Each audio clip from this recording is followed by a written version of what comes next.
She heard the fighting before she saw it, the crack of bone, the wet, terrible sound of jaws finding flesh, and then silence, broken only by the shallow, rattling breathing of something dying in the dark. She should have run. Any sane woman, alone, pregnant, fleeing through the night from the worst betrayal of her life, would have turned away from those sounds and kept moving. But Revna Ashford had spent her entire life unable to walk past a wounded creature without stopping. It was the instinct that had made her a healer. It was the instinct that would change the course of her life. She pushed through the undergrowth and found a wolf. He was enormous, pale, furred, almost white in the moonlight, with a lean, powerful frame that spoke of years of combat training. His body was torn open across the ribs, a wound so deep she could see the white gleam of bone beneath the matted fur. His breathing was failing. His eyes were glazing over. She did not know his name. She did not know that he served the most powerful wolf in the Dominion. She only knew that he was dying, and she could not let one more thing be destroyed tonight. So she knelt in the blood-soaked grass and pressed her hands to his broken body. And the golden light that poured from her palms, the gift she had hidden her entire life, sealed his wounds and set into motion a chain of events that would reshape the fate of an entire kingdom. She just did not know it yet. The Sovereignty Hall of Kelvros had been built to hold 500 wolves. Tonight, it held nearly 3,000. Revna Ashford pressed her spine against the cold marble of the gallery pillar, her fingers gripping the stone so hard her knuckles had turned white. Below her, the ceremonial floor stretched in a vast circle of polished obsidian, ringed by 7 fire trenches that burned with pale blue flame. The heat rose in waves, but Revna felt nothing except the ice spreading through her chest. She should not be here. Servants were not permitted in the upper gallery during bonding ceremonies. If anyone recognized her face, if anyone connected the quiet herb woman from the northern kitchens to the man standing at the center of that obsidian floor, everything would unravel. But Fenric had promised her. 3 days ago, in the hidden chamber behind the waterfall where they had been meeting for 8 months, he had held her face between his palms and spoken the words she had carried like a flame ever since. After the ceremony, he had said, his gray eyes burning with an intensity that made her breath catch, "I will refuse the candidates. I will declare the binding void. And then I will bring you before the court and announce what we both already know." He had pressed his lips to the place behind her ear where her pulse raced. "You are my true mate, Revna. No council, no bloodline requirement, no political alliance will change that. I swear it on the marrow of my bones." She had believed every word. Now she watched from the shadows as Fenric Ashvane, alpha of the Grey March territory, and the wolf she had given her entire heart to, stood rigid on the ceremonial floor in formal black and bronze. His dark hair was pulled back from his angular face. His jaw was set like a man walking toward execution. His shoulders, broad enough to block a doorway, were locked in a posture that Revna had never seen from him before. Something was wrong. She leaned forward, her heart hammering. From this height, she could see the way his hands hung at his sides. Not relaxed, not the easy, confident stillness of the wolf who commanded an entire territory. His fingers were curled into half-fists, the tendons in his forearms visible even from the gallery, and his eyes. Even across the vast distance of the hall, Revna could tell that something was missing from them. The warmth, the sharp intelligence, the quiet fire that always burned brightest when he looked at her. His eyes looked dead. "The candidates will present themselves," the bond speaker announced from the raised stone platform at the north end of the hall. His voice rolled through the space like distant thunder. 6 women ascended from the eastern archway. They moved in single file, draped in ceremonial white and silver, their hair woven with moonflowers that glowed faintly in the blue firelight. Each one was stunning. Each one had been groomed for this moment since childhood. But it was the woman at the front of the procession who drew every eye in the hall. Soraya Kyle. Her hair fell in a cascade of deep copper against the white of her gown. Her features were sharp and aristocratic, her bearing that of someone who had never once questioned her right to stand exactly where she stood. The Kale family controlled the eastern ridgeline territories, commanded 4,000 warriors, and had been angling their eldest daughter toward Fenric's side for the better part of 2 years. The crowd murmured with approval that bordered on certainty. This was not a selection. This was a coronation. Revna's nails drew blood from her own palms. "Look at me," she willed silently. "Look up. Find me. Remember what you promised." Fenric did not move. The bond speaker raised his staff, and the hall fell into absolute silence. Even the flames in the trenches seemed to still. "Fenric Ashvane, Alpha of the Grey March, blood of the Iron Pact founders, you stand before the assembled wolves of Kelvros to declare your chosen bond. The candidates await your word. Speak your choice." The silence that followed was so complete that Revna could hear her own heartbeat echoing off the marble. Fenric stepped forward. His movement was wrong. Revna knew this man's body as well as she knew her own. She had watched him move through forests with the fluid grace of water over stone. She had felt him shift beside her in the darkness, every motion precise and purposeful. This was not that. This was stiff, mechanical, as if someone had wound a key in his back and set him walking. "I choose," he said, and his voice was hollow, stripped of every trace of the man who had whispered against her skin 3 days ago, Soraya Kale. The hall erupted into chaos. Howls of celebration tore through the air. Warriors slammed their fists against their chests in approval. Nobles embraced. The political marriage that would unite the 2 most powerful territories in the Dominion had been sealed. And Revna felt the world drop out from beneath her feet. A sound came from her throat that she did not recognize. Not a scream. Not a sob. Something deeper and more animal. A sound pulled from the place in her chest where she had stored every whispered promise, every stolen kiss, every moment she had believed she was loved. Through vision that swam with tears, she watched Fenric take Soraya's hand, watched him lift it to his lips, watched the copper-haired woman smile with the satisfaction of someone collecting a prize she had always known was hers. Fenric's face showed nothing. No triumph, no joy, no sorrow. Just the blank, terrible emptiness of a man who was not entirely present. He did not search the gallery. He did not hesitate. He did not look like a man who remembered that someone was watching from the shadows with her heart in pieces. Revna stumbled backward. Her side struck the gallery railing. Her vision tunneled. She needed to leave before the grief swallowed her whole, before she screamed his name from the balcony and brought every eye in Kelvros to the servant woman who had been foolish enough to love an alpha. She turned and ran. The service corridors were deserted. Revna's bare feet slapped against cold stone as she fled through passageways she had memorized over months of secret meetings. Left at the carved archway, down the narrow stairs, through the laundry stores that always smelled of cedar and lye.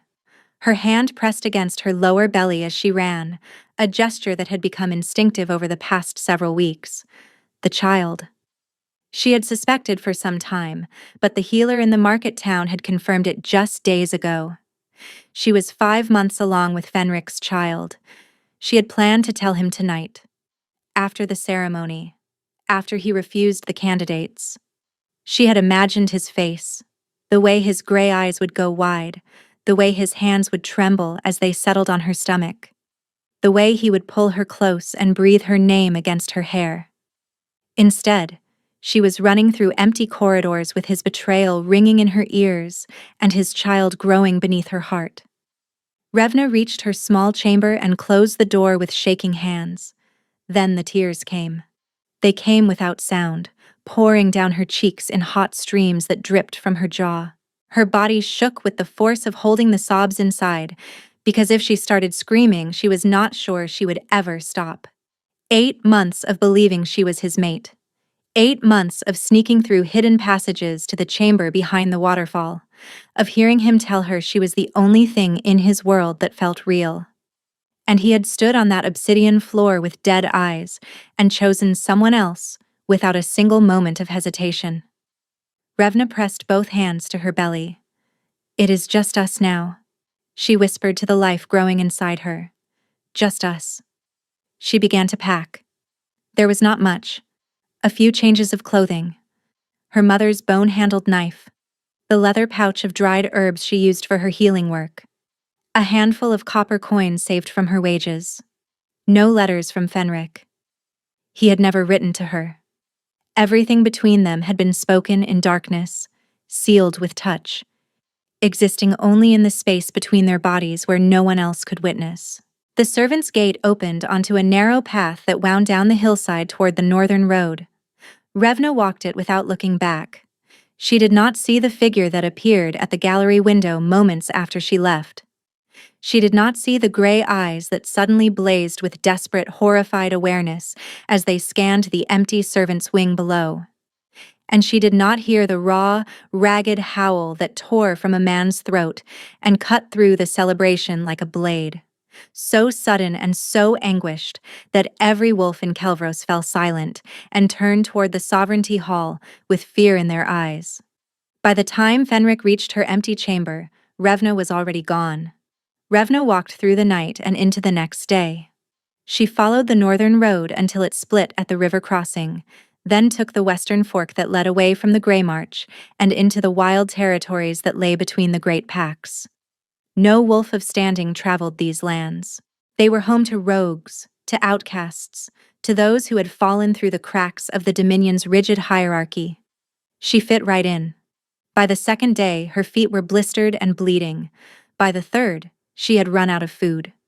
The sickness came in waves that left her retching behind trees, her body rebelling against the journey even as her mind refused to stop moving. She could not stop. If she stopped, she would think. And if she thought, she would remember his voice saying Soraya's name, flat and hollow and empty of everything that had made her believe she mattered. On the fourth day, she reached the settlement of Brindel.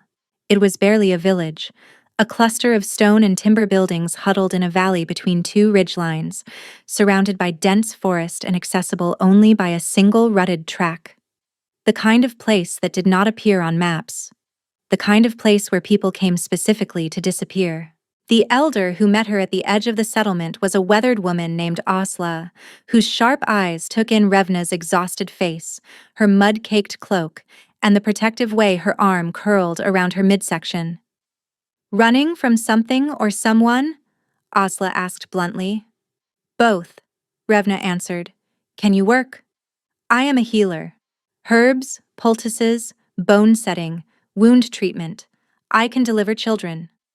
Asla studied her for a long moment. "We lost our last healer to the fever in autumn. There is an empty cottage at the far end of the valley, near the old growth. It is small and it needs repair, but it has a hearth and a sound roof." She paused. "What do we call you?" "Marin," Revna said. "My name is Marin." Asla nodded once, asking nothing further. In Brindel, a person's past was their own business, and so Revna became Marin, the healer woman who lived at the edge of the forest. She patched the cottage roof with her own hands. She cleared the garden of dead growth and planted the medicinal herbs she knew by heart. She treated the village children for coughs and fevers. She set the blacksmith's dislocated shoulder. She brewed sleeping draughts for the old farmer who had not slept properly since his wife's death. She built a life out of nothing, and she did it alone. The weeks became months. Winter deepened, then slowly released its grip. The first green shoots pushed through the frozen soil, and Revna's belly grew round and heavy beneath her woolen dress. She told the villagers her husband had died in a border skirmish.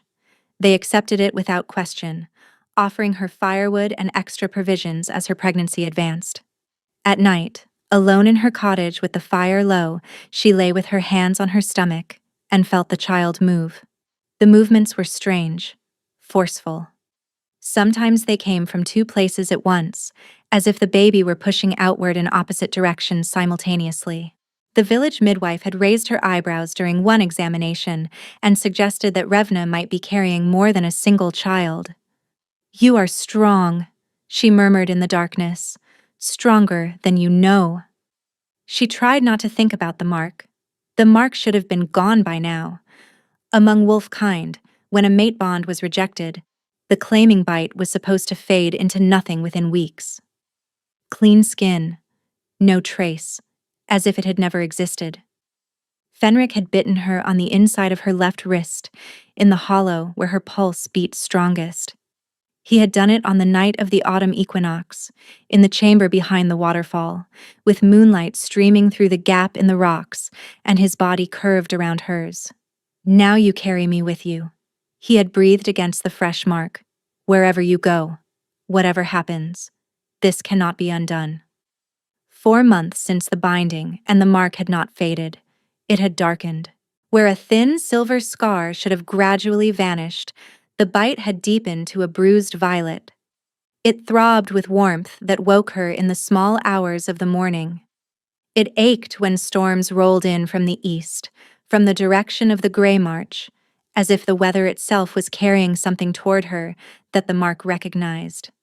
And sometimes, in the space between sleeping and waking, Revna felt something through the scar that terrified her. A presence, vast and desperate, clawing at the edges of her awareness like an animal trying to dig through a wall. Not hostile, not threatening, just searingly, overwhelmingly present, as if someone on the other end of a fraying rope was pulling with every ounce of their strength. It should not have been possible. Fenric had chosen another woman. The connection between them should have dissolved the moment he spoke Soraya's name, unless it was never truly broken. Revna refused to follow that thought. False hope was a luxury she could not afford, not with 2 lives depending on her ability to keep moving forward without looking back. She wrapped a strip of cloth around her wrist each morning to cover the mark, and she told herself it meant nothing. But every night, as the fire died and the cottage grew cold, the mark pulsed with warmth, and Revna lay awake wondering why a bond that should have been dead was growing stronger. The boy arrived at her door on a morning when the sky was the color of old iron. Revna had been grinding fever-few roots in her mortar when the knock came. She opened the door to find Torben, the tanner's youngest son, standing on her threshold with his cheeks flushed and his eyes wide with the particular excitement that only catastrophic news could produce in a 12-year-old. "Mistress Marin, you have to come hear this. Traders from the lowlands have come through the pass. They are in the square. Everyone is there." Revna's instinct was to close the door. Traders meant news from the wider world, and news from the wider world meant information about territories and alphas and politics she had spent months trying to forget existed. But refusing would draw more attention than simply going. She followed him down the muddy track to the village square, where 2 weathered men sat on overturned crates near the well, surrounded by most of Brindel's population. Revna hung back at the edge of the gathering, one hand resting on her belly beneath her shawl. 3 territories in open conflict, the older trader was saying, his voice carrying the practiced cadence of a man who knew the value of a good story.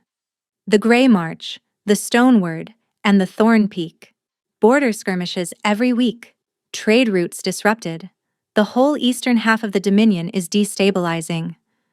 Revna's pulse quickened at the mention of the Grey March. "What started it?" asked Osla from the front of the crowd. "It all traces back to the Grey March Alpha. Fenric Ashvain. They say he has lost his mind, tore apart his own territory searching for a woman. Nobody knows who she is. He has sent wolves to every settlement in 4 territories, offered a bounty of 8,000 silver marks for information. 8,000 silver. More money than most wolves would see in a lifetime. His own advisors tried to restrain him," the younger trader added. "He threw 3 of them through the walls of the council chamber. Physically, through stone walls. The Grey March elders have formally requested intervention from the High Alpha's court." "The Alpha King? Calum Draith himself?" "Word is, the king has taken a personal interest. They say Ashvain's instability is threatening to fracture the Eastern Alliance entirely." The baby kicked sharply against Revna's ribs, as if it too had heard its father's name and was responding. What about the woman he chose at the binding ceremony? Osla pressed. The Kyle daughter? The older trader shook his head. Soraya Kyle has been confined to the Kyle family estates. Ashvain apparently refused to complete the bond, would not touch her, would not even share a meal with her after the ceremony. Sent her back to her family within a week. Revna's knees nearly gave way. He had sent Soraya back. He had refused to complete the bond. Traitors gossip, Revna heard herself say, her voice steadier than she felt. It will change 3 times before it reaches the next village. She turned and walked back to her cottage before anyone could read her face. But once inside, with the door bolted, Revna sank to the floor and pressed both hands to her mouth. None of it made sense, unless the choice had never been real. The mark on her wrist flared with sudden heat, and through the ache she felt that presence again, closer now, more desperate, pressing against her awareness with a need so raw it made her eyes water. Hope was the most dangerous thing she could feel right now. Hope would make her hesitate. Hope would make her wait.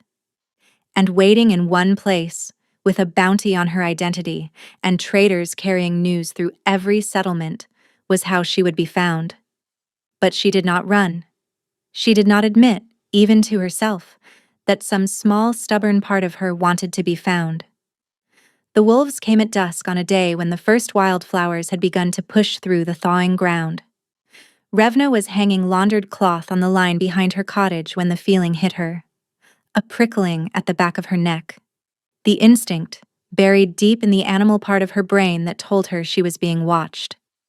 She turned slowly. At the tree line, 60 yards from her back door, a shape stood motionless between 2 ancient pines. A wolf. Enormous, its shoulders level with the lowest branches, its coat a mottled gray and brown that blended with the bark.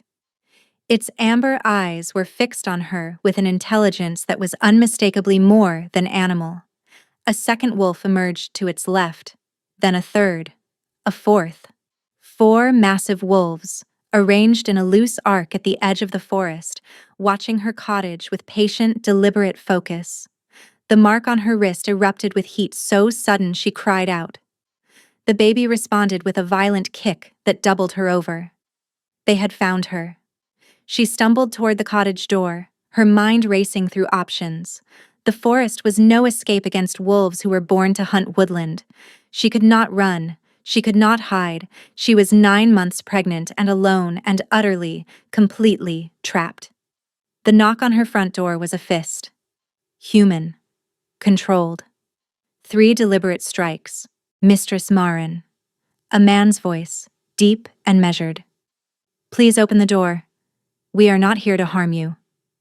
Revna grabbed the fire iron from beside the hearth and opened the door. The man who had spoken was tall, with a lean, weathered face and hair the color of bleached straw cropped close to his skull.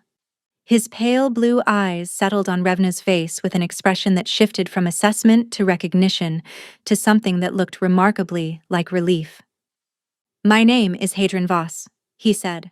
I serve as second to the Alpha of the Grey March.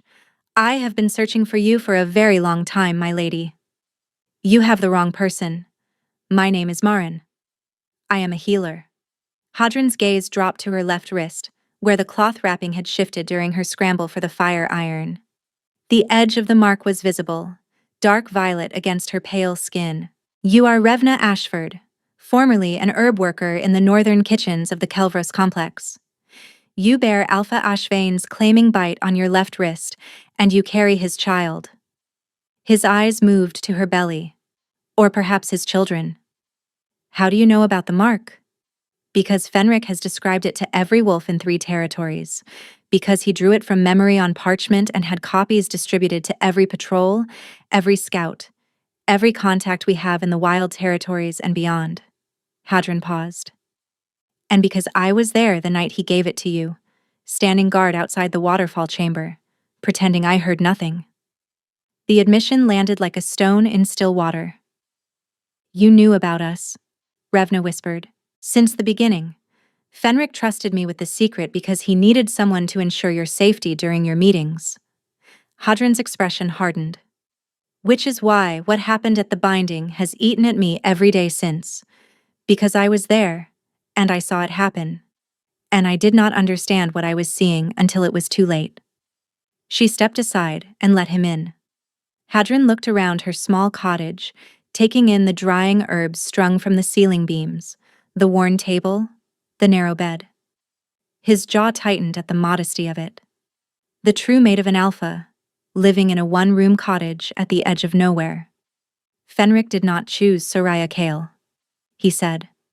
Not willingly, not consciously, not in any way that reflects the man I have served for 11 years.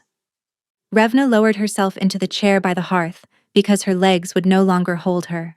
The evening before the binding, the Kale family sent a cask of aged mead to Fenric's quarters. Protocol required him to drink from it. The mead was laced with grey wolfsbane, night bloom extract, and at least 2 other compounds our healers have not been able to name. Enough to sever the connection between a wolf and his conscious will, his instincts, his bond sense, his ability to recognize his own mate, all suppressed. What stood on that ceremonial floor was Fenric's body operating on the most basic level of function. He could walk, he could speak, he could follow simple prompts. But the man inside was gone. The room tilted around Revna. The effects lasted approximately 70 hours. When they wore off, Fenric woke with no memory of the ceremony, no memory of choosing Soraya. The first word he spoke was your name. The first thing he did was run to the servants' wing to find you. And when he found your chamber empty, when he realized you had gone, Hadrin paused. I have served that man through border wars. I have never seen him afraid until that moment. Tears were streaming down Revna's face. His wolf fights him for control constantly. He has nearly gone feral twice. His territory is fracturing because every fiber of his being is pulling him toward you. Revna's hand moved to her wrist. The mark pulsed steadily, a rhythm that matched her heartbeat. He feels that, Hadrin said quietly. Every time the mark flares, he feels an answering fire. He says it is the only thing that tells him you are still alive. Drugged. He had been drugged. The dead eyes, the mechanical movements, the hollow voice. It had not been rejection. It had been theft. The Kales, Revna said, and her voice came out raw and dangerous. Hadrin nodded and withdrew a folded piece of paper from his coat, its broken seal bearing the Kyle family crest. The message inside was 4 lines. The herb woman has been located in the western settlements. She carries the Ashvane heir. Both must be eliminated before the next moon cycle. The line of succession must remain clear for Soraya's future children. They want to kill my child, Revna breathed. Before Hadrin could respond, a howl split the evening air. Not a warning. A hunting call, sharp and urgent. Hadrin was on his feet instantly. Stay inside, bar the door. Do not open it for anyone except me or Fenric. He shifted mid-stride, his body exploding into wolf form before he cleared the doorframe. Pale fur streaked across her yard and vanished into the tree line where his escort wolves were already forming a defensive line. And from the forest, stepping out of the shadows with coordinated precision, came shapes that were darker, leaner, and moving with the unmistakable intent of predators who had found their prey. The first arrow came through the kitchen window and buried itself in the wall 3 inches from Revna's head. She threw herself sideways, hitting the floor hard. Through the shattered window, she could hear combat erupting in the tree line. Snarls, the crack of bone. A second arrow punched through the cottage door. Revna saw the gleam of dark liquid on its tip. Blackthorn extract, fatal within minutes. They were not trying to capture her. They were trying to end her quickly. Outside, a wolf's yelp of pain cut through the night, followed by silence. One of Hadrin's escort wolves. Down. Then another yelp. Another silence. They were being picked apart. A wolf leapt through the shattered window. Revna swung the fire iron with everything she had, connecting with its skull mid-leap. It crashed into the wall beside the hearth, dazed but not finished. It gathered itself to lunge again. A blur of pale fur smashed through the ruined front door and intercepted it. Hadron. His jaws locked around the assassin's throat and bore it to the ground. But Hadron did not rise cleanly. Blood streamed from a gash across his ribs that ran the length of his body. He shifted back to human form, collapsing against the wall. The wound was deep enough to show bone. 8. Maybe 9 of them, he managed. We killed 3. Lost 2 of ours. The rest are regrouping. He coughed. There is something I did not tell you. Fenric is closer than I suggested. I sent word to him before I knocked on your door. He is coming. But I do not know if he will arrive in time. A hunting howl rose from the forest. The remaining assassins were done waiting. Revna looked at Hadron's torn body. Looked at the shadows closing in between the trees with unhurried confidence, and something inside her shifted. Healing was not supposed to manifest in wolves without noble lineage. It was rare even among highborn families. Revna had hidden hers since childhood, using her knowledge of herbs as a cover for the real power that hummed beneath her skin.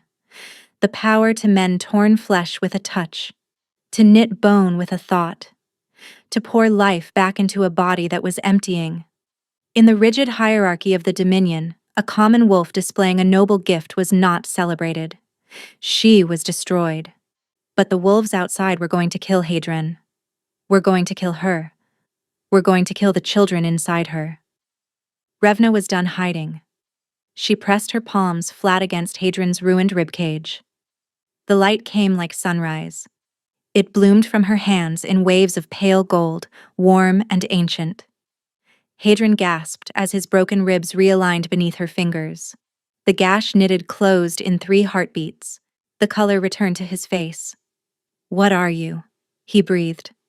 "Angry," Revna said. She walked through the shattered doorframe into the clearing. The golden light clung to her skin, turning the blood-soaked grass luminous. Every wolf in the clearing turned to stare at the pregnant woman glowing like something from the old stories. She knelt beside the nearest fallen escort wolf and pressed her hands to its flank. The torn body began to mend, wounds closing, breathing deepening. One of the assassin wolves charged. The light around Revna flared like a detonation. The wolf was hurled backward, its dark fur scorching, and bolted into the forest. 2 more followed, their nerves shattered. But a figure stepped from the shadow of the largest pine. Human form. Female. A mask carved from dark wood in the shape of a snarling wolf. She drew a short sword coated in blackthorn. The Kales will be fascinated to learn that the herb woman is something considerably more than advertised. Revna's light flickered. The healing had drained her reserves dangerously low. The masked woman raised the sword, and the forest behind her came apart. Trees snapped at their bases and toppled outward in a circle. The ground shuddered. Birds erupted from every branch, and a wolf came through the destroyed tree line at a speed that defied everything Revna understood about the physical world. It was enormous. Its fur the color of dark iron, so deep it swallowed the moonlight. Its eyes burned with pale, furious silver that left afterimages in the air. This was not Fenric. The iron wolf hit the masked woman with the force of a collapsing wall. She was flung into the darkness with a crack of breaking bone. The remaining assassin wolves fled in blind terror. Then those silver eyes found Revna. The killing fury drained from its posture, its massive head lowered until it was level with her belly. It approached slowly, each step careful, deliberate, and pressed its nose to the curve of her stomach with impossible gentleness. Both babies kicked simultaneously. 2 distinct impacts, answering the presence against their mother's body with a recognition that transcended thought. The wolf made a sound, low and broken. Something between a growl and a whimper that carried more anguish than Revna had ever heard from any living creature. "Who are you?" she whispered. 1 heartbeat, a wolf. The next, a man kneeling before her in the blood and mud of her ruined yard, his hands hovering over her stomach without quite touching. His dark hair was matted with sweat. His silver eyes were rimmed with red exhaustion and bright with tears he was making no effort to hide. "You healed them," he said, his voice raw and fractured. "I felt it from 3 leagues away. The light. I felt it and I ran." "I do not know you," Revna said. "No, but I know you, Revna Ashford. I have known about you since the night Fenric first claimed you. He came to me for counsel. He told me he had found his true mate in a common-born healer and he did not know what to do." His silver eyes searched her face. "My name is Calum Draith. I am the Alpha King of the Iron Vast Dominion, and Fenric Ashvain is my brother." "His brother," Revna repeated. "Half-brother. Same father, different mothers." Fenric was raised in the Grey March under the Ashvain name to protect him from the politics of the royal court. Calum's jaw tightened. "A decision I have regretted every day since this nightmare began." Behind them, Hadron emerged from the cottage, fully healed, his expression shifting from combat readiness to shock as he registered who was kneeling in the clearing. "My king," Hadron breathed. Calum did not look away from Revna. "Rise, Voss. Report later. Right now, I need her to understand." Revna's mind was reeling. Fenric was the Alpha King's brother. The children inside her carried royal blood. The Kyle family had not merely been angling for territorial control through marriage, they had been positioning themselves one step from the throne of the entire dominion. "Where is Fenric?" she demanded. Pain crossed Calum's face. "That is why I am here, instead of him. The severed bond is destroying him, Revna. His wolf has been fighting for dominance since the night you disappeared. 3 weeks ago, he stopped being able to shift back to human form. He is trapped in his wolf. Feral. Barely recognizing the men who have served him for a decade. 4 of my strongest wolves are required to keep him restrained." The mark on her wrist was pulsing in rapid, erratic bursts that felt less like a heartbeat and more like a distress signal. "He feels you," Calum said quietly, watching her grip her wrist. "Even trapped in his wolf with his mind fracturing. Every time the mark flares, he surfaces for a moment, recognizes his own name, then sinks again." Tears spilled down Revna's cheeks, all those nights feeling the desperate presence clawing at her consciousness. It had not been her imagination, it had been Fenric, drowning, reaching for her through the only connection that still functioned. And she had been covering the mark each morning and telling herself it meant nothing. If the bond is not restored soon, he will be lost permanently, the man you love will cease to exist, and what remains will be a feral alpha with enough power to destroy everything in his path. "I left him," she whispered. "I saw him choose another woman and I ran. I did not fight. I did not question. I did not trust what we had enough to stay and demand an explanation." "You saw your mate reject you in front of 3,000 wolves while carrying his child," Calum said firmly. "You did what any wolf in that position would do. You survived. You protected your young. There is no shame in that. There is if he dies, because I was not there. Then come back with me. Now. Tonight. If I go back, the Kales will come for me again." Calum's eyes hardened to polished steel. "Let them come. Let them try to harm the true mate of my brother and the mother of royal heirs under my protection." Protection was not enough to stop them from poisoning Fenric in the first place. Calum flinched, and Revna saw genuine anguish beneath the authority. "No," he admitted. "It was not. I failed my brother. I failed to see the Khal conspiracy forming beneath my own rule, and you and your children have paid the price for my blindness." He met her eyes. "I am asking you to trust me despite that failure, not because I have earned it, because Fenric is out of time."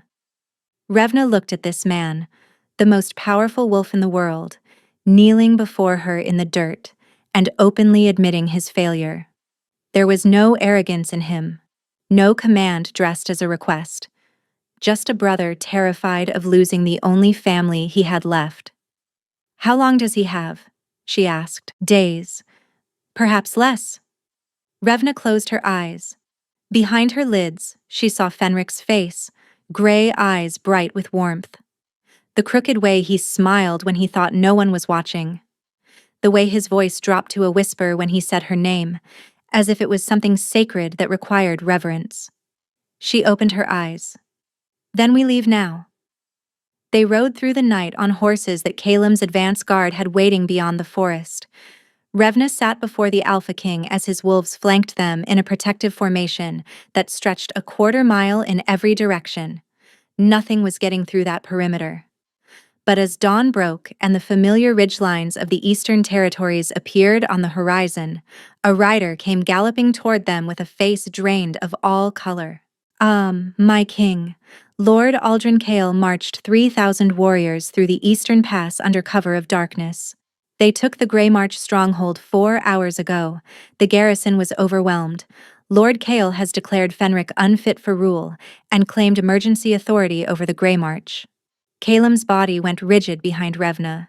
The containment sanctum, Calem said, and his voice was controlled in the way that a blade is controlled before it falls.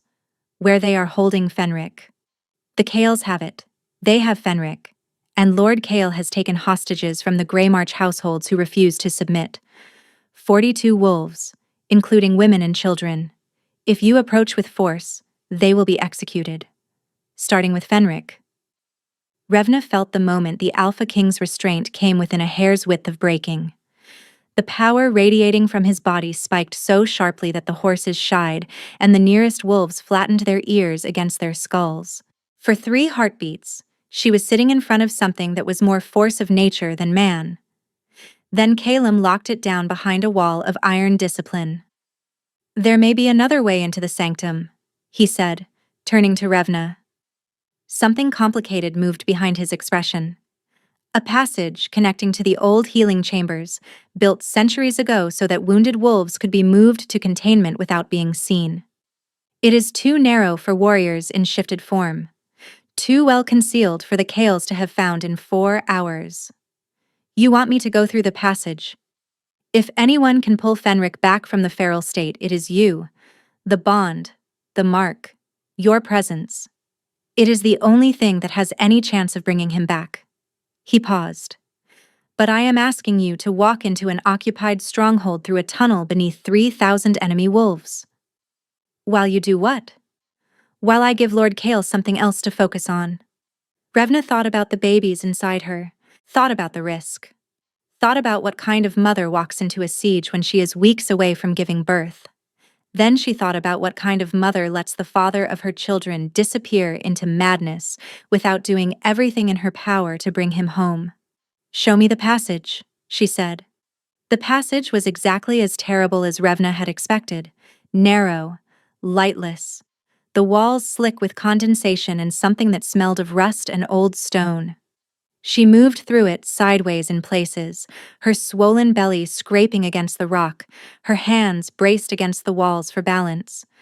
Hadron had wanted to come with her, but his shoulders were too broad for the tightest sections. She was alone. Above her, muffled by tons of stone, she could hear the rumble of activity. Boots on flagstone, shouted orders, the Kale forces securing their stolen prize.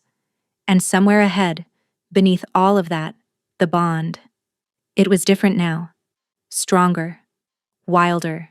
The closer she got, the more it overwhelmed her senses. Raw emotion pouring through the connection in waves that made her stagger. Rage so vast it had no edges. Fear so primal it bypassed thought entirely. And beneath everything, a grief so deep and so absolute that Revna had to stop walking and press her fist against her mouth to keep from crying out. He was in agony. She kept moving. The passage ended at a stone door fitted so precisely into the wall that its seams were invisible from the other side. Revna found the release mechanism by touch, an iron lever recessed into the rock at shoulder height, and pulled. The containment sanctum was a circular chamber carved from living rock, 30 paces across. Iron sconces held torches that gave smoky light. The walls were scored with deep claw marks that furrowed the stone as if it were clay. The floor was stained with blood, some old and dark, some fresh and bright. And in the center of the room, chained to the floor by 4 heavy iron links driven into bedrock, was a wolf. His fur was deep, stormy gray, matted with blood and filth. His ribs showed through his coat. His body was covered in wounds from throwing himself against the chains and from the fights that had preceded his capture. He lay on his side with his chest heaving in shallow, erratic bursts. His eyes were open, but they were wrong, clouded, unfocused. The eyes of a creature that had retreated so far inside itself that almost nothing remained at the surface. Feral. Revna's heart broke. "Fenric," she said softly. The wolf's ear twitched, the faintest movement. But his eyes did not clear. She stepped closer. A low growl built in his chest, vibrating through the stone floor. His lips pulled back from stained teeth. He was going to lunge. The feral wolf did not recognize her voice, did not recognize anything human. Revna knelt. She knelt on the blood-stained floor of the sanctum, 3 feet from a feral alpha who could tear her apart in a single motion. She knelt with her hands on her belly and her wrist exposed, the dark violet scar visible in the torchlight. "You gave me this," she said, "on the night of the autumn equinox, behind the waterfall. You bit me right here, and you told me that now I carried you with me wherever I went." The growl faltered. "You said it could not be undone. And you were right. I spent months trying to convince myself it was over. Telling myself you chose someone else, covering this mark every morning and pretending it was not pulsing every single night." She held her wrist closer to him. But it would not stop. "And do you know why it would not stop, Fenric? Because you were right. It cannot be undone. Not by poison, not by distance, not by anything the Kyles or any other force in this world could devise." The wolf's clouded eyes fixed on her wrist. On the mark, something shifted behind those eyes. A flicker, barely visible, like a candle flame glimpsed through heavy fog. "Come back," Revna whispered. "Your children need their father. I need you. Please." She pressed her marked wrist against the wolf's muzzle. The bond detonated. She felt his consciousness slam into hers. Not the feral wolf.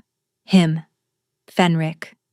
Buried deep beneath layers of madness and animal instinct, fighting his way toward the surface with everything he had left. She felt his memories crash through her. Waking with her name on his lips. The empty chamber. The scent of pine needles fading from her pillow. Months of searching, of howling, of driving himself past every boundary of endurance while the bond gave him nothing back except the faint pulse of a mark that told him she was alive somewhere. She felt the moment his wolf had finally overwhelmed him. The surrender. The loss of self. The last coherent thought he had clung to before the darkness took him. Find her. Find her. Find her. And she felt, with a clarity that made her sob aloud, the moment he recognized her.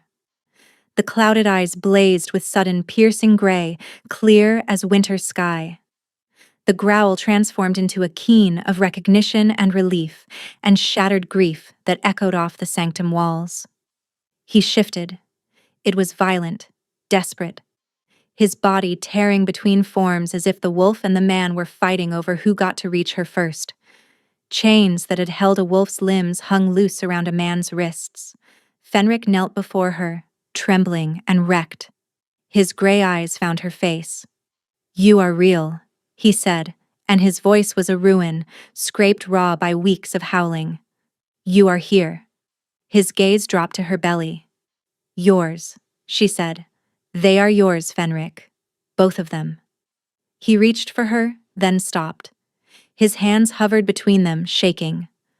"I do not know if I deserve to touch you," he whispered. Revna took his hands and pressed them to her stomach. Both babies kicked at once.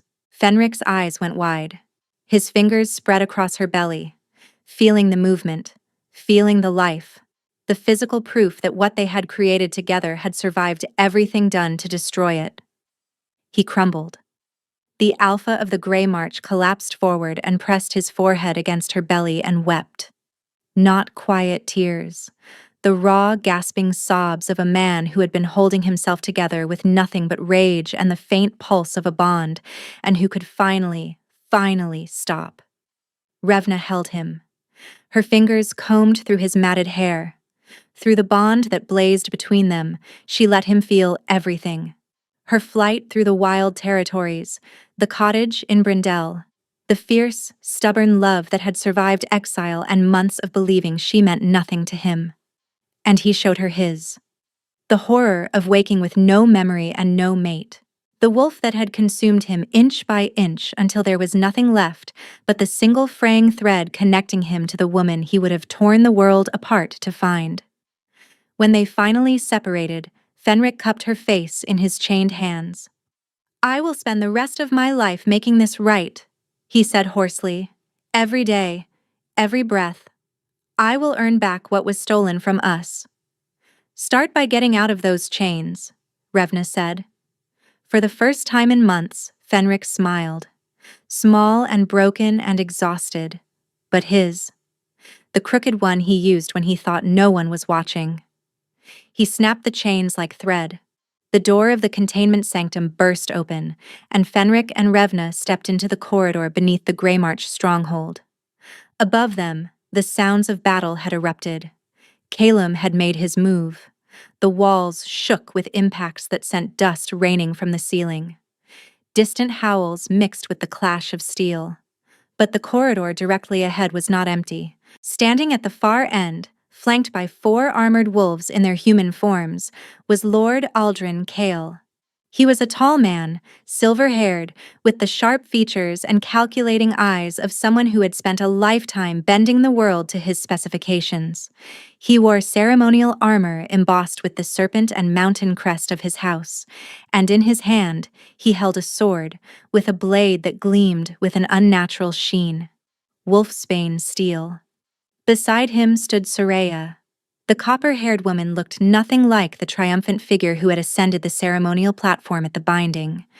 Her face was drawn, her eyes hard, her posture that of someone who had stopped pretending elegance and was operating on pure venom. "So," Aldrin said, "the feral dog has found his kennel mate. How touching." Fenric stepped in front of Revna, a growl vibrating through the stone. "You drugged me," Fenric said, and his voice carried a calm far more dangerous than rage.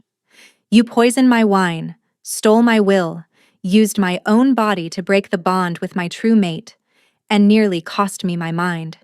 You sent assassins to murder the mother of my children, and now you stand in my stronghold and call yourself the authority here." "I call myself the only rational wolf in this territory," Aldrin replied. "An alpha with royal blood who chose a common-born servant over the most strategically valuable alliance in the Dominion. My daughter would have made you a king. Instead, you threw it all away for a woman with no name and no bloodline." "She has my mark," Fenric said quietly. "She carries my heirs. She walked through a passage beneath this stronghold to pull me back from a madness your family inflicted. She has more claim to stand beside me than your daughter will ever have." Soraya stepped forward, her expression twisted with fury. "I was chosen, before 3,000 witnesses, before the bond speaker. The rites were completed. I am the legitimate." "You are nothing," Revna said. She stepped out from behind Fenric. Everyone in the corridor turned to look at her. The common-born servant, heavy with pregnancy, barefoot, still wearing the simple woolen dress from her cottage in Brindell. Not a woman who looked like she belonged in the same room as lords and alphas and political conspiracies. But the golden light was building behind her eyes. "Everything you built was founded on theft and deception.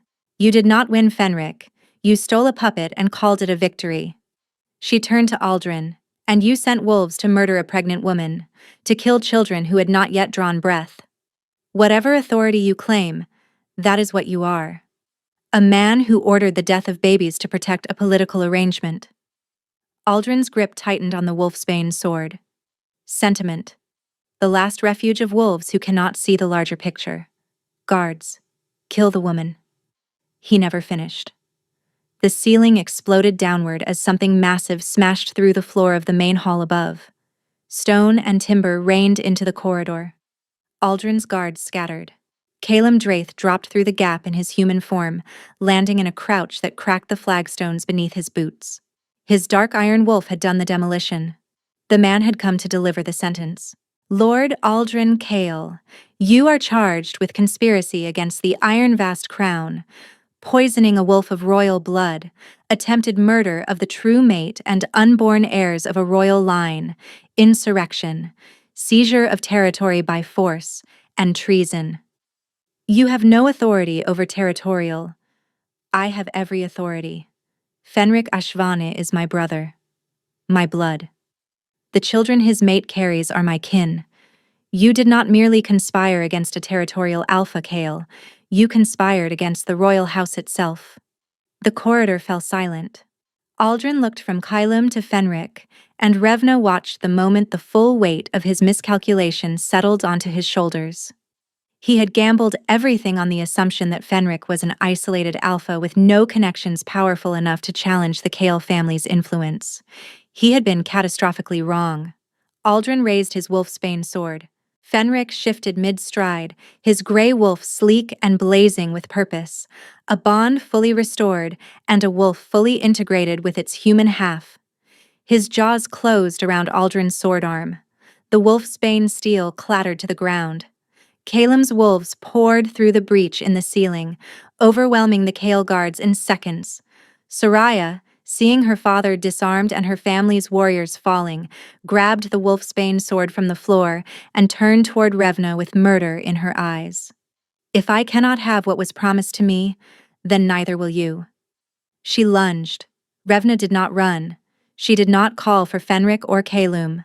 She did not reach for the golden healing light. She reached for the wolf inside her. She had never shifted.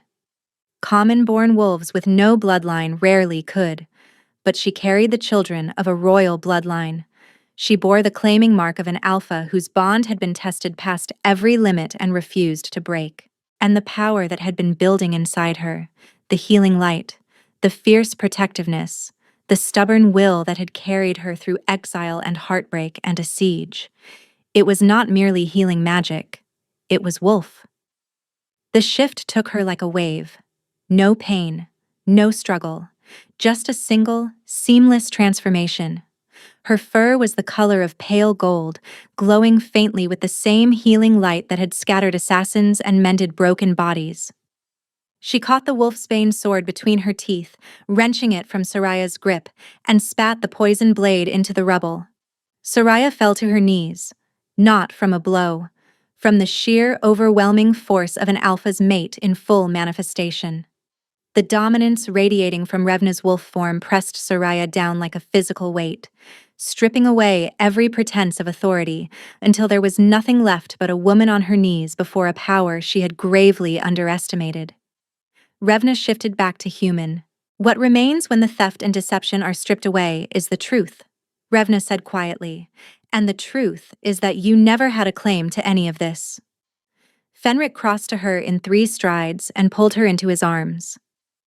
The bond was completed that night in the Alpha King's war tent, pitched on the hillside above the Greymarch stronghold under a sky brilliant with stars.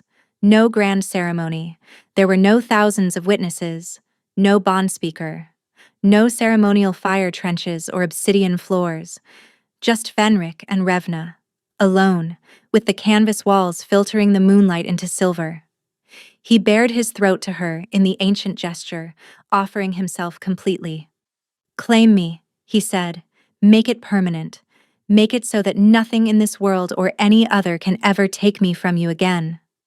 Revna's teeth found the place where his neck met his shoulder, and she bit down. The bond ignited. It was not like the frantic, desperate connection they had felt in the sanctum. This was something else. Something whole. 2 halves of a single existence flowing together with the inevitability of rivers reaching the sea. She felt his soul pour into hers, and hers into his. Every barrier dissolved, every wall dismantled, every wound exposed and healed in the same instant.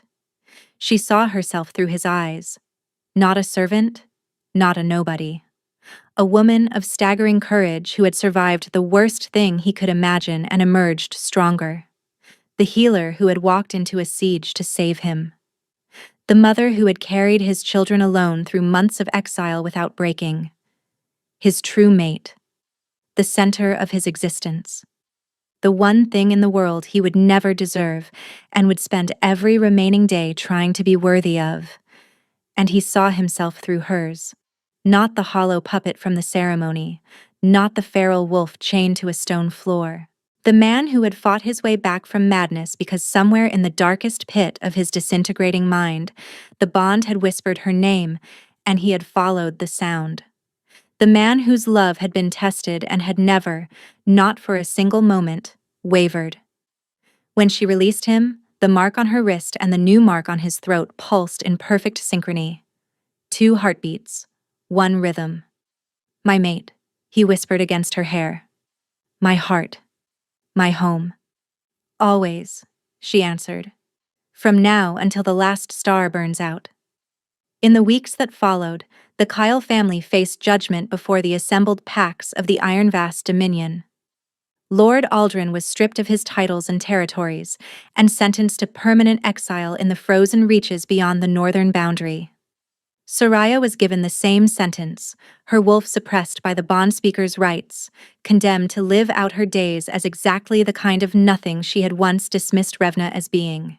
The evidence of their conspiracy was laid bare before the Dominion court.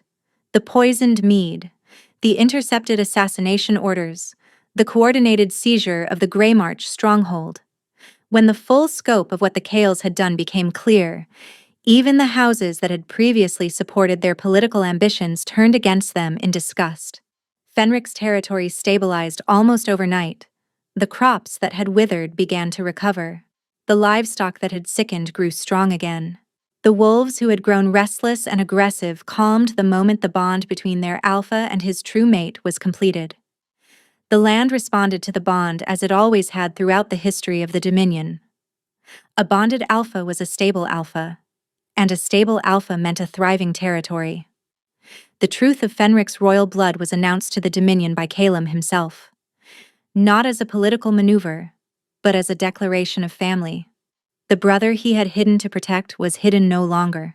The Greymarch would remain Fenric's territory, but it would now stand under the direct protection of the Iron Vast Crown.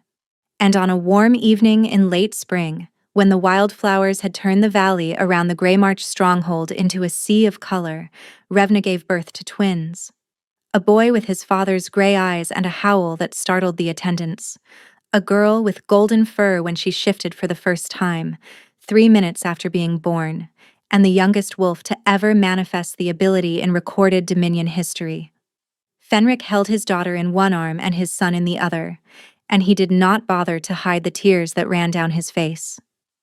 You saved me, he said to Revna, who lay exhausted but radiant, her hand resting on the mark at her wrist that now glowed with a soft, steady silver. You walked through fire and darkness and you brought me back. You brought all of us back. Revna reached up and touched the claiming mark on his throat.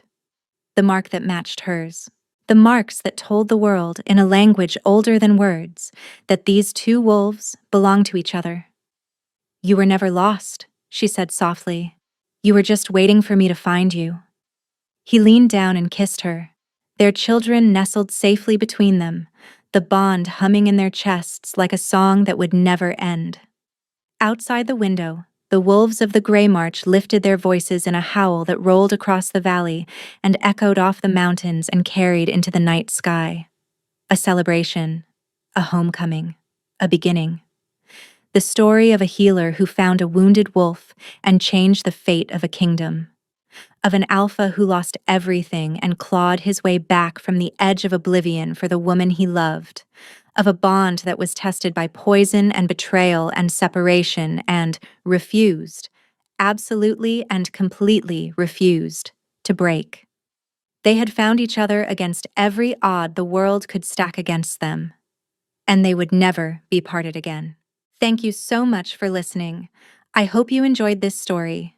If you did, make sure to subscribe and leave a comment letting us know what you thought.